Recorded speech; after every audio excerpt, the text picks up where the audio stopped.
Good afternoon. Welcome to Ask the Alliance. Thank you so much for joining us. I'm Adam Miller, our communications director here at the Alliance for the Chesapeake Bay, and I'm so excited to be here with you today introducing Laura Todd, who's going to give our long distance kayaking presentation. A few housekeeping notes before we get started. During the presentation, please keep yourself muted so that we can hear Laura's presentation. If you have any questions, we're going to be collecting those through the chat. So please comment your questions in the chat on Zoom or on Facebook, and we'll be collecting those for Laura at the end of the presentation. Next slide, please, Laura. Before I turn things over to Laura, I just want to give you a brief introduction to the Alliance for the Chesapeake Bay for all of you who are joining us for the first time. The Alliance was founded in 1971, and we're a nonprofit organization that restores the lands and waters of the Chesapeake Bay watershed. Our collaborative and action-oriented approach delivers on-the-ground solutions, technical assistance, and builds the capacity to achieve healthier lands and cleaner water. Next slide, please, Laura. So for us here at the Alliance, what that really means is working upstream to build resilience on the land for long-term improvements to water quality in our Chesapeake Bay communities. So in order to do that, we have 4 offices that are strategically placed around the watershed. We're headquartered in Annapolis, Maryland, but we have offices in Lancaster, Pennsylvania, Richmond, Virginia, and Washington, D.C. Next slide, Laura. And we do our work out of those offices through 4 main program areas of agriculture, forest, green infrastructure, and stewardship and engagement. Each of these program areas is designed to bring much needed solutions to the problems that affect the Chesapeake Bay downstream. Next slide, please. So if you're interested in learning more about our work, I highly encourage you to visit our website, which is full of information about our team, our strategy, and our projects. Here on this slide, I have our volunteer page listed, and if you're interested in meeting our team and helping us in the field, plant trees, maintain trees, clean up your neighborhood, and so much more, I highly encourage you to check out our volunteer page. Next slide, Laura. So for the next few weeks, we've got more of these Ask the Alliance presentations coming up. Next week, we have Foraging 101, followed by Aquatic Macroinvertebrates, DIY rain gardens, and finally, our last Ask the Alliance presentation for 2023 is Turtles of the Chesapeake Bay Watershed. In general, I can't say enough about the passion of our staff here at the Alliance, but through these presentations, we're really tapping into the things that make all of us tick. And I know that long distance kayaking is one of those things for Laura Todd. So Laura, please take it away. Awesome. Thank you, Adam, and thank you all for joining here this afternoon. So I'm Laura Todd. I'm the Senior Green Infrastructure Projects Manager here at Alliance for the Chesapeake Bay. And I'm based in our Maryland, Annapolis office. So I'm thrilled to be able to chat with you all today about a passion of mine that's near and dear to my heart, and I expect it is for many of you since you're joining this afternoon, and that's kayaking, particularly distance kayaking. So here's just a quick overview of what I'm planning to be chatting with you all about today. Really, I'm going to be sharing a lot of resources, lessons learned from some of my trips and forays into long distance kayaking, and wanting to answer a lot of your questions as well. So please, as I'm going through the slides and we're chatting today, please feel free to enter any of your questions into the chat box, and we'll have a Q&A section here at the end. So with that, we'll go ahead and get right into it. Alrighty, so you're probably here because you have an interest in long distance kayaking as well. So I'll say for me, my passion for kayaking really started when I was a child, and I've had some great opportunities to kind of dig into it a little bit more.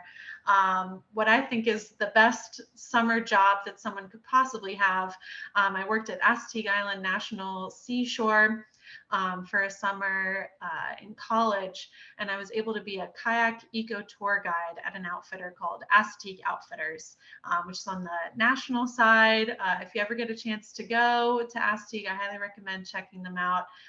They're on the kind of bay side of the island. So I would get to take different groups around and show them all about the wildlife and ecology of Astig Island, as well as the Snoflo Bay. And it was just the most fun summer I could possibly have imagined for myself, getting to be out on the water and kayaking almost every day.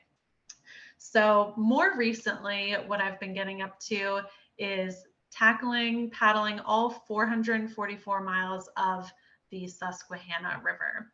So this originated back in Christmas of 2021, and it was actually an idea that my dad had come up with, a dream and a goal of his to paddle all 444 miles of the Susquehanna.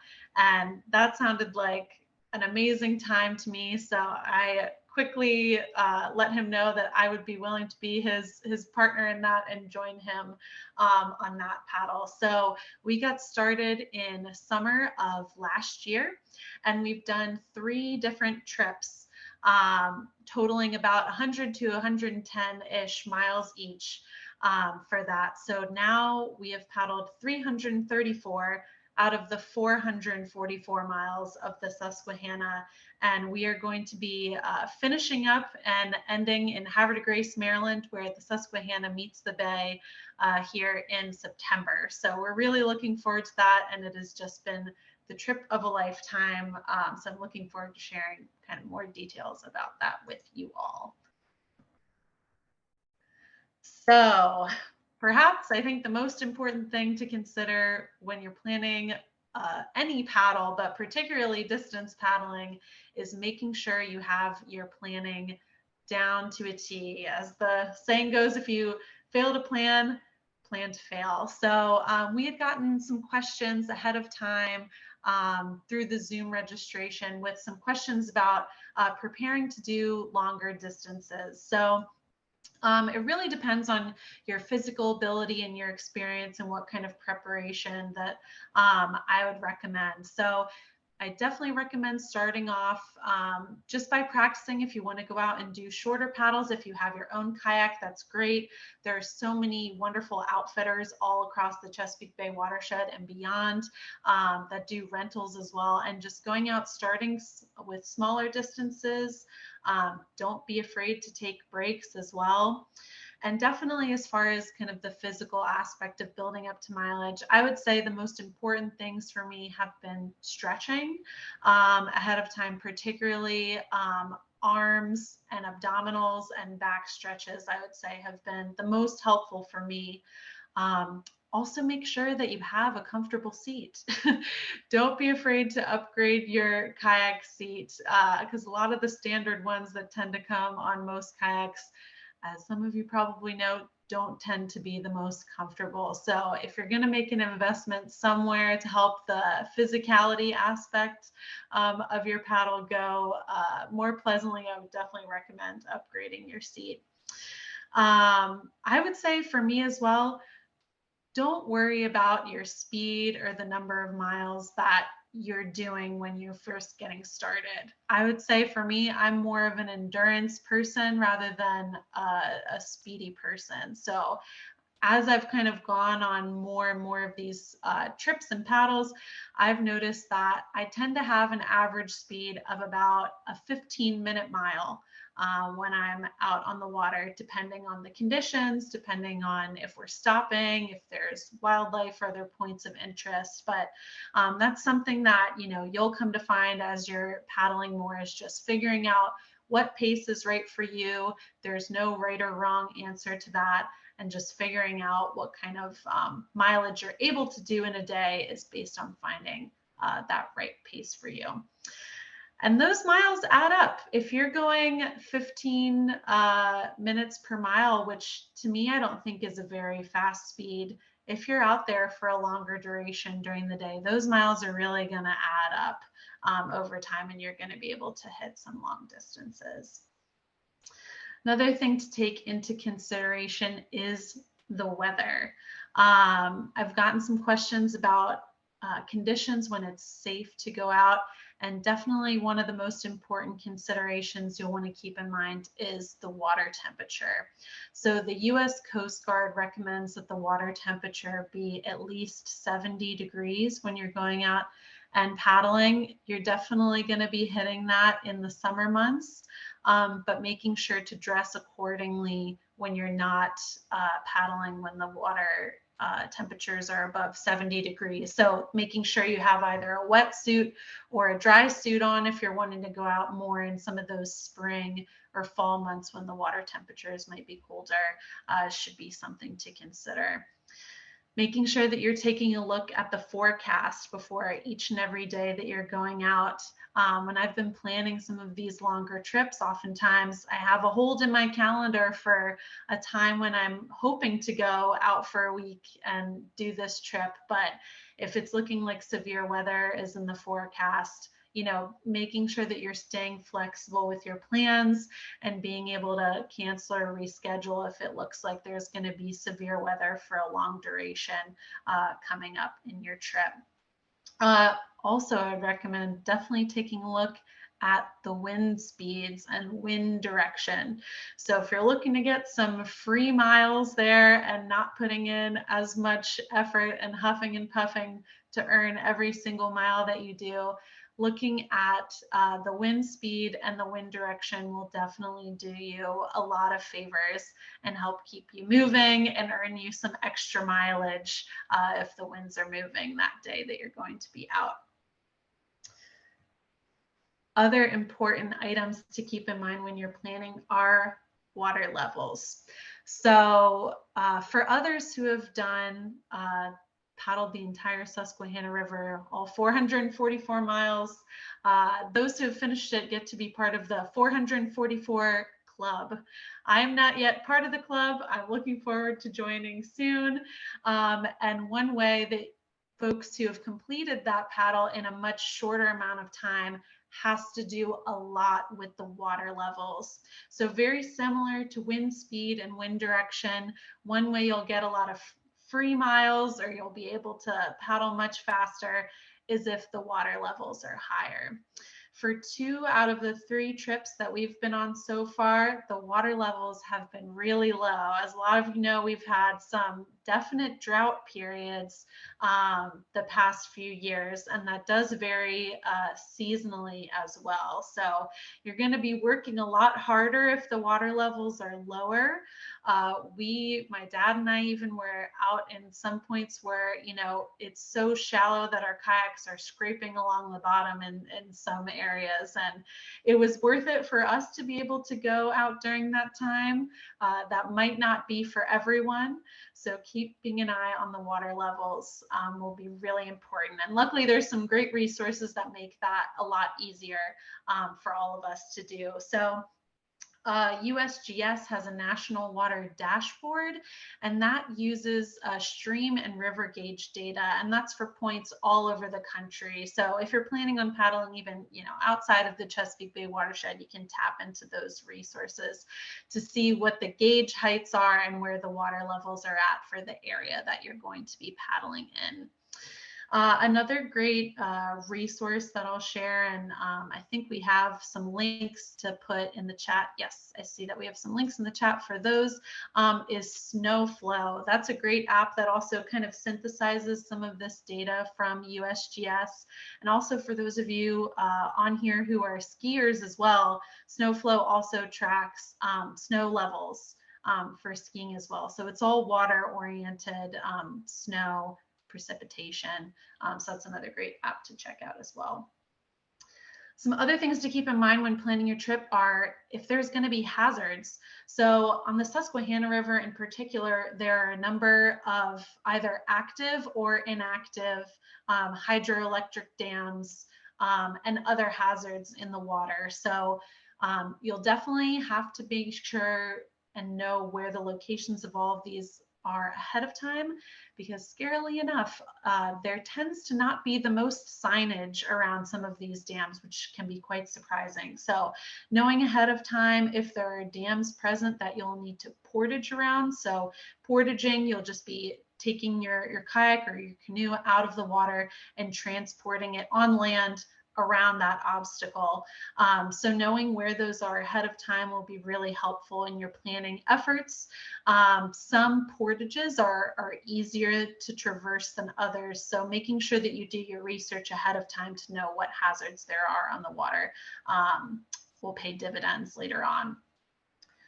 Other hazards to be aware of are if there are rapids on the water, and getting a sense for how intense those rapids may be. So rapids are based in different classes based on the intensity and size of the rapids. So, you know, knowing what you're comfortable with and what you're not comfortable with so that you can take out at an access point if you don't want to traverse any rapids, or making sure that you're prepared and feel skilled enough to be able to traverse those and know how to read the water to be able to get around those rapids is good to know as well. So like I mentioned with the portages around some of those hazards such as dams, doing your research ahead of time will also really benefit you. You can use tools like Google Maps and Google Earth to get aerial imagery to be able to see those dams ahead of time. Having a buddy also helps a lot if you're there doing a trip with another person, a friend or family member, having them go look at the area while you're out paddling, or even making sure to go out and visit it ahead of time so you can visually see what the dam or the hazard looks like ahead of time, and getting eyes on how you want to best traverse your way around it will always help you. We're going to be chatting about this a little bit more, but one of the main keys, or I think the most important thing for traversing around these portage areas, is having a good map. So I'm going to be sharing some mapping resources here in a little bit with you all. Alrighty, access points. You'll want to know ahead of time where you're planning on launching from, and also where you're planning on taking out. So this could be boat ramps, it could be soft launches, depending on where you're going. It might even be a private access point. I would recommend using concrete boat ramps as much as possible rather than soft kayak launches. I found that they're just the easiest to get in and out of. It's the most standardized. Some of the soft launches for kayaks tend to be on a bigger slope, so they can be a little bit more physically taxing or tricky to get in and out of. So when you have the opportunity, I would recommend utilizing boat ramps above everything. Also, aerial imagery tools like Google Maps or Google Earth are really great for this as well. They'll let you know if there's parking at some of these access points, are there porta potties, or access to bathrooms, knowing whether it's public or private property, as well as the directions for a vehicle to be getting you out of these access points is always helpful to know. We've definitely had some experiences of having difficulty navigating to be able to find some of these areas. Another thing regarding access points is to know your state and local laws for where you will be paddling. So for example, in Pennsylvania, if you want to use a boat ramp owned and managed by the Pennsylvania Fish and Boat Commission, which most boat ramps in Pennsylvania are owned and managed by this entity, you'll need to either register your kayak or canoe or have a launch permit in order to be able to use these sites, as well as accessing boat ramps at state parks and state forests. So doing your research to know what the state and local laws are, and making sure that you have the necessary documentation or registration is really important. Alrighty, I am loading you all down with a lot of links. Adam is going to be dropping all of these in the chat box, so no worries about trying to access all of these now. These will also be sent out with the recording of the presentation afterwards as well.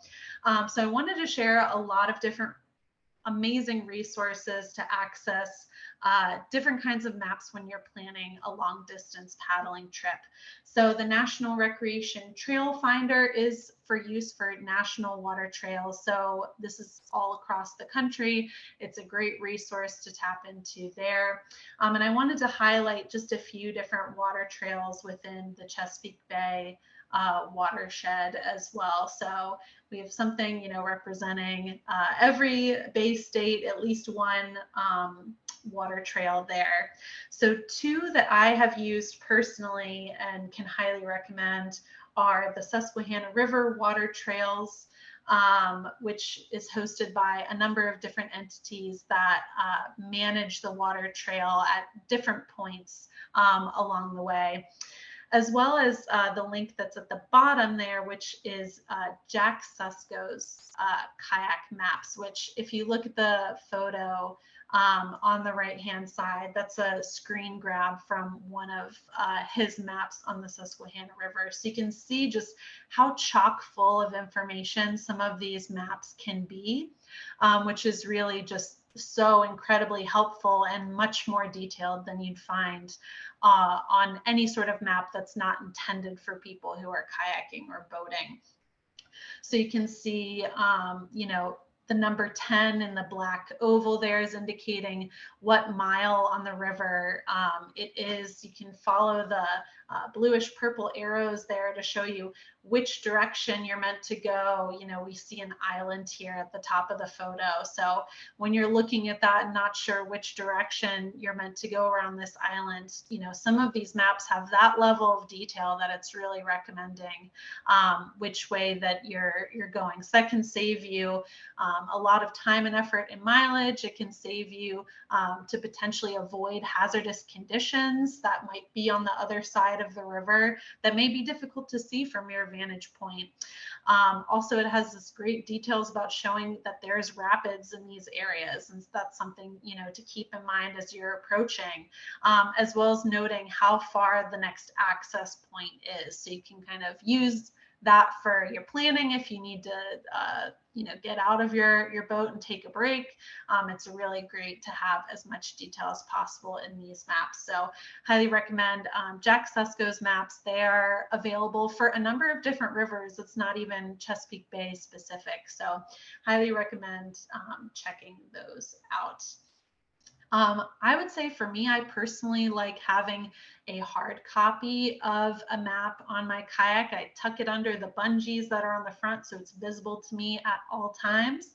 And also making copies of the map. So in case anything were to happen and you were to lose your hard copy, let's say your kayak flips over for any reason or you have any other issues, having a backup copy stored in a watertight dry bag or in a Ziploc bag somewhere in one of the storage areas of your kayak will be sure to save you a lot of time and effort later on. A lot of these water trails also have apps as well. So that's a new foray that I've been seeing. It includes a lot of these same details, particularly where the take in and take out access points are along the way. So highly recommend looking into apps for your local water trail to see if they have those available, or looking through your state recreation agency.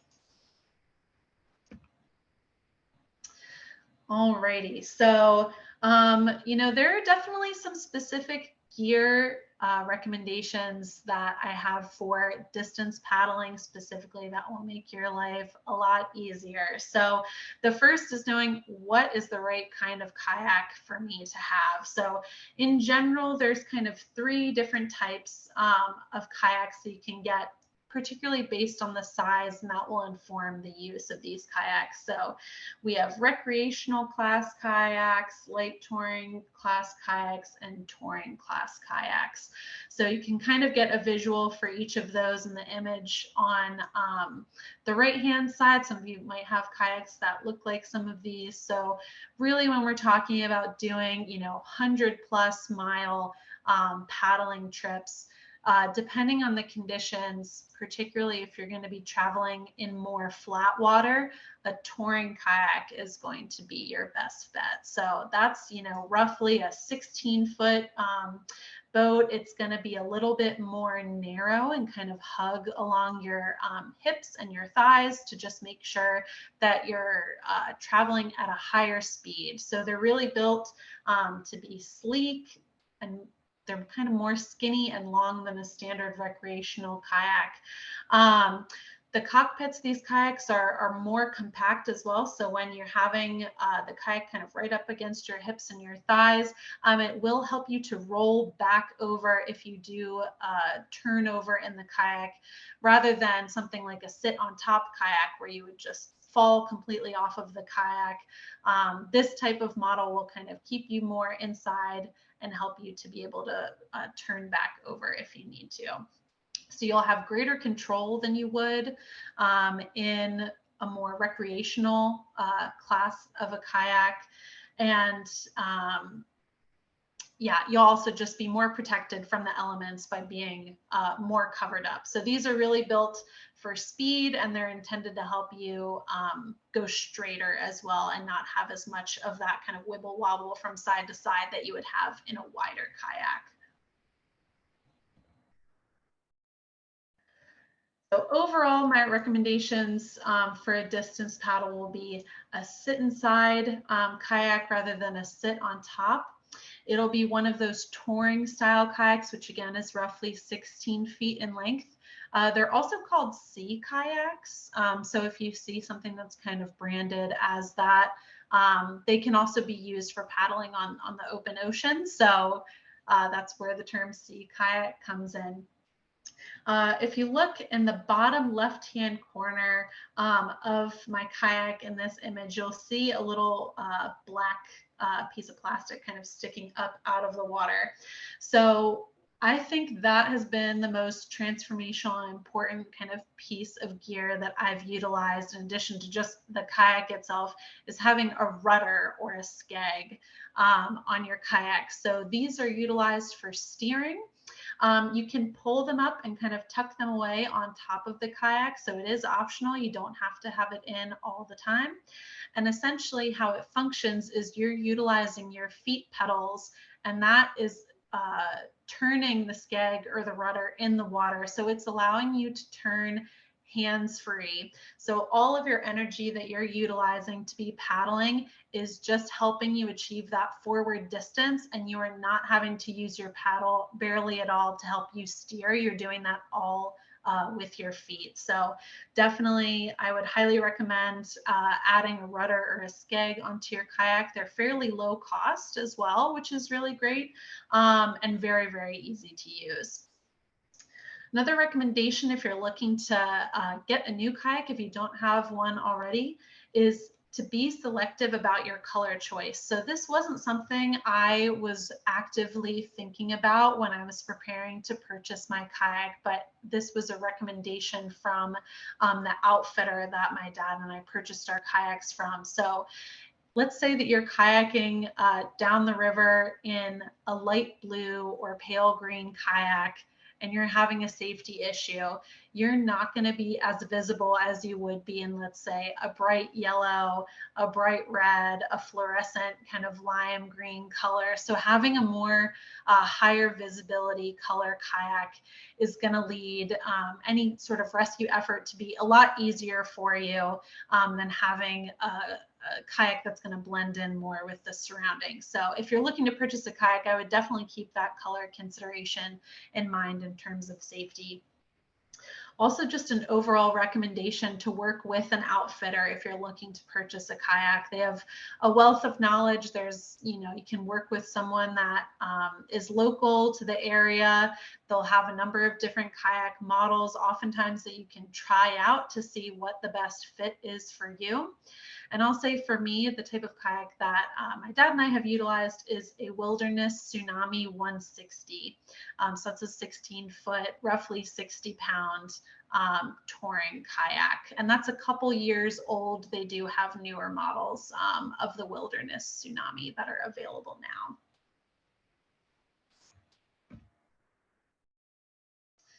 Alrighty, other gear recommendations. These are not meant to be all encompassing in this list, but I think these are some of the ones that are just most relevant for distance kayaking specifically. So obviously, it goes without saying, you'll want to wear a PFD when you're out on the water, just for safety purposes. Even if you're a confident swimmer, you don't know the conditions that could be on the water. If you hit rapids, you don't know if there are any sort of obstacles or things like that that could come up. So always best to be safe and wear your PFD at all times. A bilge pump. I would say this is another important piece of gear that some may look over, but I would definitely recommend having. So if you take on water in your kayak, touring kayaks are a little bit different from recreational kayaks in that they don't have a drain plug and a drain hole. So it can be very difficult if you get a lot of water in the kayak, in the cockpit of your kayak, to get it out, if not for having a bilge pump. So that will allow you to take any water that's in the cockpit of your kayak or any of the storage areas out quickly and easily. So I definitely have had to use the bilge pump only once, thankfully, when we traversed a section of rapids and I had some waves come over the bow of my kayak and some water get in the cockpit. So that was able to help me out there. Another consideration for gear that turned out to come into play on one of our trips was spare parts. So on your kayaks, obviously there are a lot of small screws and small kind of plastic pieces that help keep the bungees or other pieces intact. So on my first roughly 100-mile trip, luckily it was at the end of the trip, one of the small plastic pieces and screws that helped keep the handle on the rear of the kayak in place came off. So we had to special order some new parts to replace that, and that wound up being a little bit more of a headache than it should have been if we hadn't considered to order some of those parts ahead of time. So that's something I would definitely look into. You can even get, low cost, roughly maybe $15, a little pack of some spare parts for your kayak ahead of time to have on hand in case you run into any issues there. Having a paddle leash I found to be very helpful as well. So that attaches with a carabiner onto the bungees or another part of your kayak as well. So that, just lets you relax a little bit. You can let go of your kayak and you can, not have to worry that it's going to float away or sink on you or anything like that. So you'll have it always attached to your kayak. Some other considerations for your paddle that you'll want to take into account if you're doing long distance kayaking is the weight of your paddle. So obviously that's the only thing that you're holding on to. Your arms are going to be working really hard when you're doing some of these longer distances, and there are different paddles that have different weights. So that was one investment in gear that my dad made, was to get what's called a graphite paddle. So that, I would say, I think his paddle weighs less than 1 pound, and I just use a standard kayak paddle, and it's more like a couple pounds. So I can definitely notice a difference when I've used his paddle before, and just how lightweight it is, and it takes a lot of the strain off of your muscles. So if you're looking to make an investment in a lighter weight paddle, I would definitely recommend looking into graphite paddles. Other gear to keep in mind for longer distance trips, of course, is dry bags, and always making sure you have a first aid kit on hand as well. A specific piece of gear for long distance paddles, particularly if you're going to be portaging your kayak around a lot of obstacles, or if you're unfamiliar with the terrain that you might have to traverse, or if it's really kind of steep or difficult terrain, would be getting a kayak cart. So you can kind of see that in the image on the left-hand side. It's a pretty basic mechanism. It uses 2 tires that are kind of like bike tires, and it does fold up to be a smaller size as well. So my dad actually strapped the kayak cart in times when we've needed it to the front of his kayak, to have it with us when we've been portaging around dams in the middle of the day and have needed an easy tool to help utilize some of these portages and not have as much physical strain, because each of these kayaks weighs roughly 60 pounds. And when you take into account all of the additional gear that's in the storage areas of the kayak, it really adds up, and it is quite heavy to carry even for two people. So having these carts on hand has been really, really, really helpful to traverse a lot of these portage areas, as well as just for general transport of the kayaks.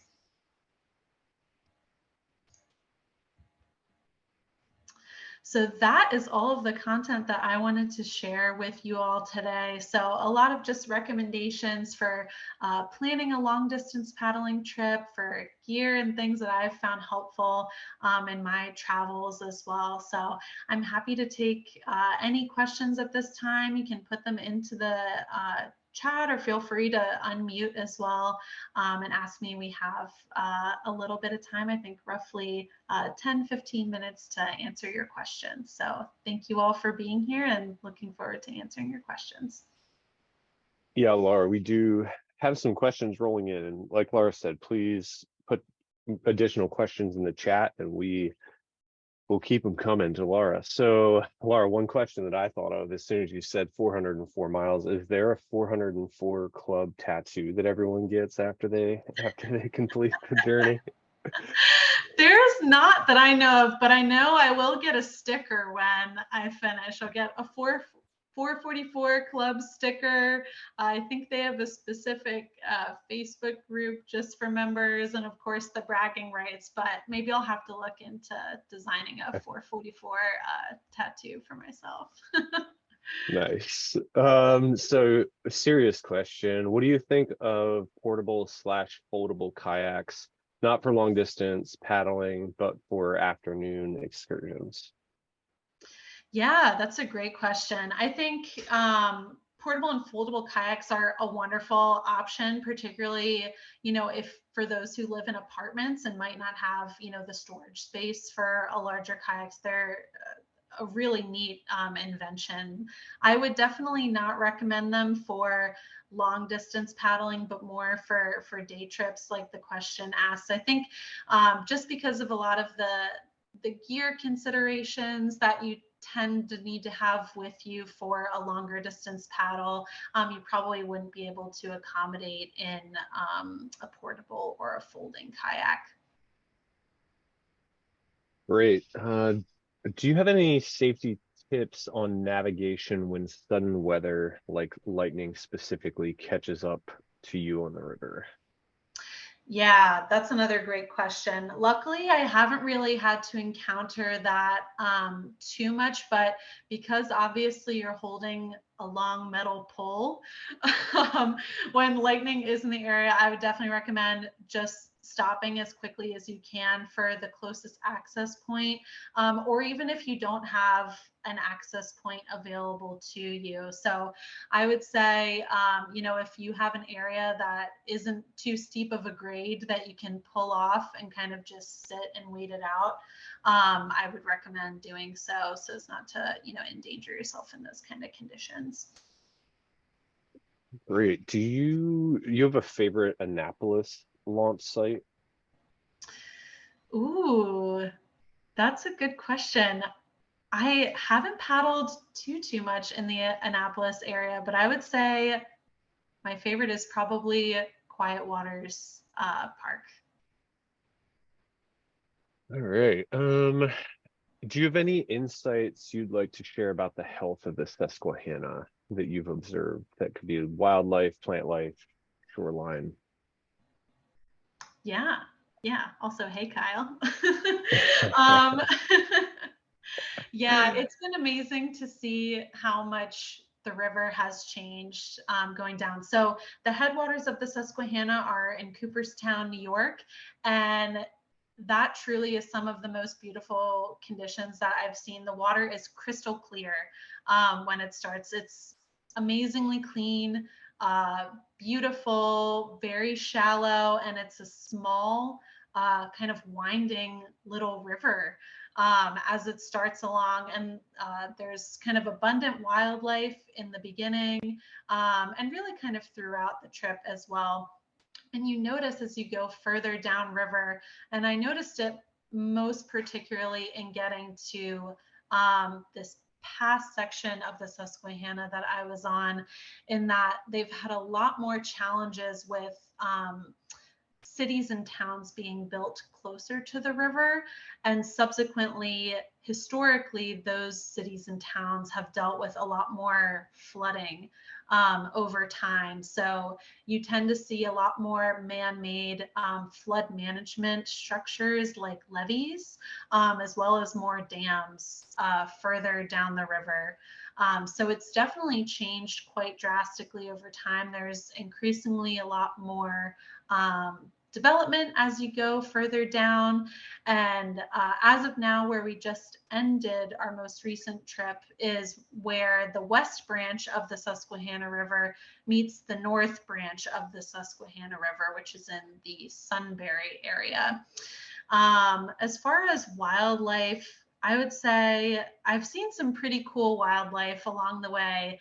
A lot of bald eagles along the river, a lot of deer, a lot of does with their fawns, especially this past trip, lots of fish, beaver, otters, muskrat, you name it. And surprisingly, I've seen some of the most wildlife in these really urban centers, which I really wasn't expecting for that to be the case. Another aspect of the health of the Susquehanna River that I've noticed is, particularly in this past trip that I did, is acid mine drainage. So obviously mining is a big part of the history and the present day in Pennsylvania, and I've definitely noticed a bit more of that orange colored acid mine drainage along different points in the river. And these have been from abandoned mining operations. So there's definitely water quality considerations to keep in mind. Definitely take a look into that when you're paddling if you plan on swimming or anything like that, to make sure that the conditions are appropriate to be recreating in the water itself. But overall, it's just been such a beautiful journey. It's been great to see how the river has changed, both, naturally, and seeing how the human interactions with the river have varied in different areas and across multiple states as well. Got an interesting question from Mark in the chat about plans after the Susquehanna journey. It sounds like you can do the James and the Jackson River for a total of 444 miles as well. Thank you, Mark. That's a great suggestion. I'll have to look into that, and maybe that'll be what's up next. So far, I haven't planned any trips just beyond finishing the 444. Finishing the rest of the Susquehanna. I think I would love to do the rest of the Susquehanna, so in doing the west branch of that in the future as well. But definitely also would love to hear from you all, where some of your favorite places to paddle have been, or any rivers or areas that you all, are excited to paddle in the future. I'd love to, share some of that information amongst this group as well. So thank you for that question and that note about this other 444 challenge. If you do the West Branch, is it longer or shorter? I'm assuming shorter. It is shorter, yeah. So the 444 miles is from the headwaters up in Cooperstown, following the north branch and the main stem all the way down. So that doesn't include the west branch. I'm not sure how many miles the west branch is in and of itself. I'll have to look that up. Gotcha. So I'm sure with a long distance trip like this, there's lots of ups and downs along the way. Can you share your highest and lowest moments, like from a motivation perspective, that you've experienced along the trip? Yeah, I'll start with the low and end with the high. So I had my toughest day on actually the last most recent day that I have done. So, as we're going further downriver, the river is widening substantially. And also we've been going out on times when it's been heavy recreation use time. So this was around Memorial Day this past year that I was out, and it was a day where it was very hot outside. It was about 90 degrees, full sun, barely any clouds in the sky, barely any wind. And we had a defined ending point. So we wanted to do over 20 miles that day. And it was Memorial Day weekend in a high recreation use area. So there were a lot of boats, there were a lot of jet skis, and some folks know good etiquette around kayakers, to slow down and prevent their wake, from reaching kayakers, or at least reduce the size of their wake before it reaches us. But not everyone knows, the proper way to be boating around kayakers. So with all of those things in mind, it was definitely a very physically challenging day. I feel like I earned every mile of that day. And to top it all off, another aspect that kind of slowed us down is that there was the largest inflatable dam actually in the whole United States, is in this area around the confluence of the west and the north branch of the Susquehanna River. So because of that, it's inflated seasonally, and it is intended specifically for recreation so that boats can use this area, and it essentially creates a lake on the Susquehanna River itself. So any flow essentially to the river stops. So it's basically pretty stagnant water that you're in right there. So that was definitely a physically challenging day for sure, but it helped a lot knowing that that was the last day of that trip. And, in those moments, you kind of just get into a flow state. And for me, sometimes my mind, goes a bit blank, and you're just, physically moving and knowing that, with every paddle, every stroke, you're getting closer to your goal. So that made the end of this most recent trip even more satisfying, knowing that it was a challenging day physically on that front.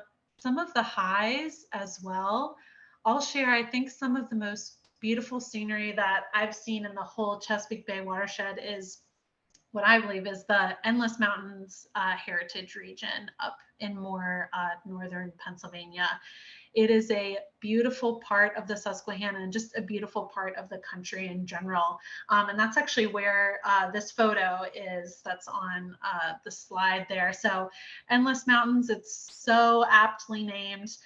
You have, huge mountains rising up right outside of the river, and you're just feel totally surrounded and encapsulated by them.